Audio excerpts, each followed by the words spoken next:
been covering the Wizards in the Hawks series, and Brent joins us now. How much cheating is there in basketball?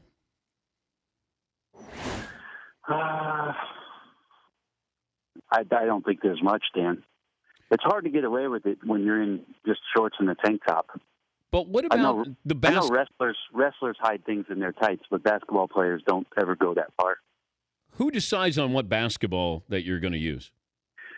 That is a decision by the home team, and before every game, there's a rack of basketballs that sits at midcourt as they're shooting around, and there's a ball that the referee will pick out and throw to usually the captain of the team or obviously one of the star guys, and they'll get the ball. And most of the time, there's a black Sharpie pen X on the ball that's been used for a number of games, as if that one is one that they're familiar with or the team is used to, and then the guys will select that ball, and that'll be used for the game. There's an alternate ball that sits at the scorer's table in case something happens to that game ball that's selected, but usually it's out there on the rack, and it never leaves. Once it's selected, Dan, it never leaves the floor, and it's used for the game for both teams.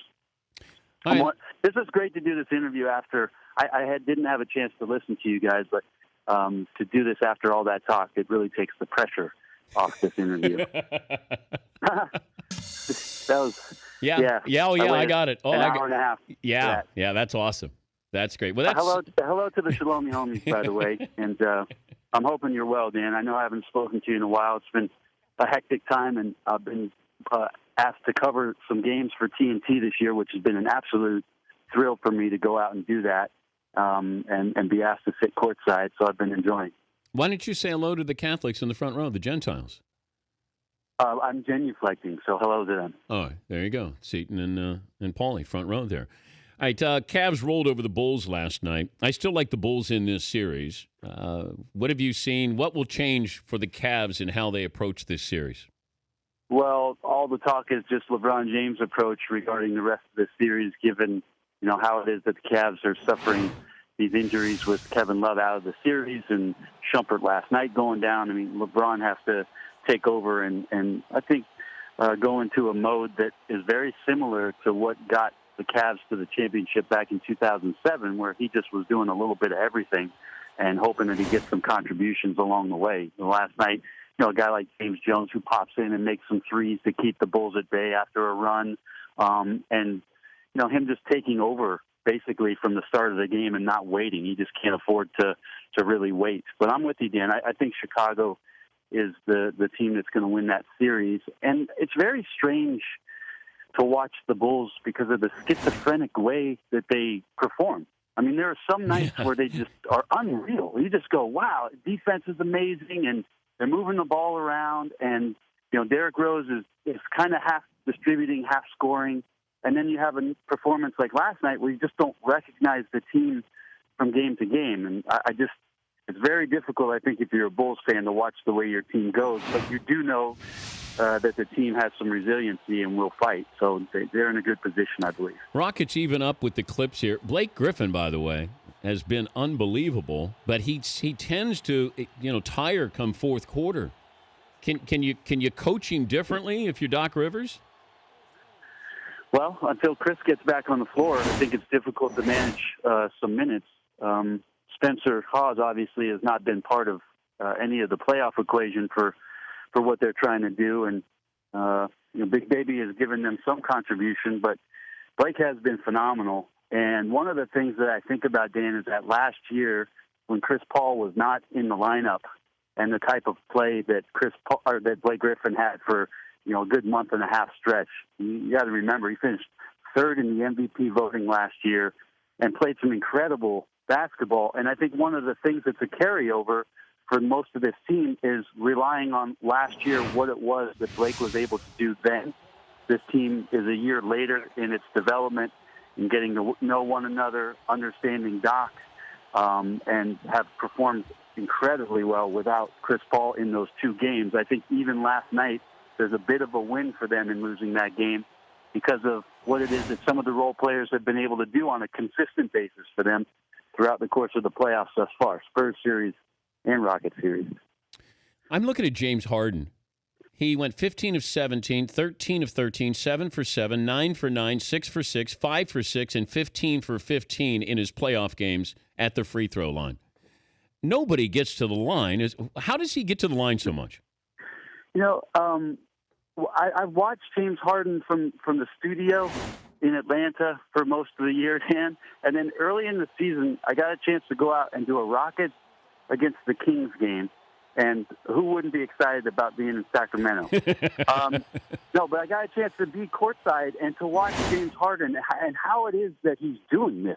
How it is that he creates this contact, how it is that you watch him and you go, come on, man, just don't foul the guy. Just get out of his way. And you can't do it. I mean, he is that good that he can take the slightest angles.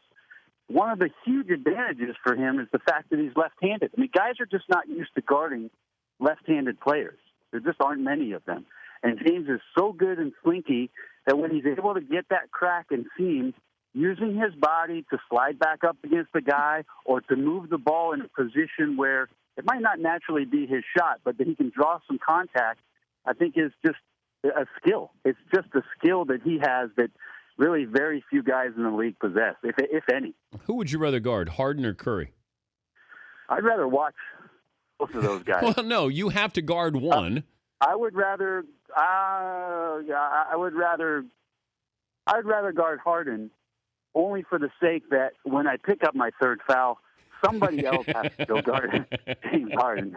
That would be a great service. Here's a good story, Dan. I was in Philly with Gary Payton playing as starting point guard for the Sonics, God rest the Sonics. And we went through this shoot-around talking about how we're going to guard Allen Iverson. VP, you're going to do this.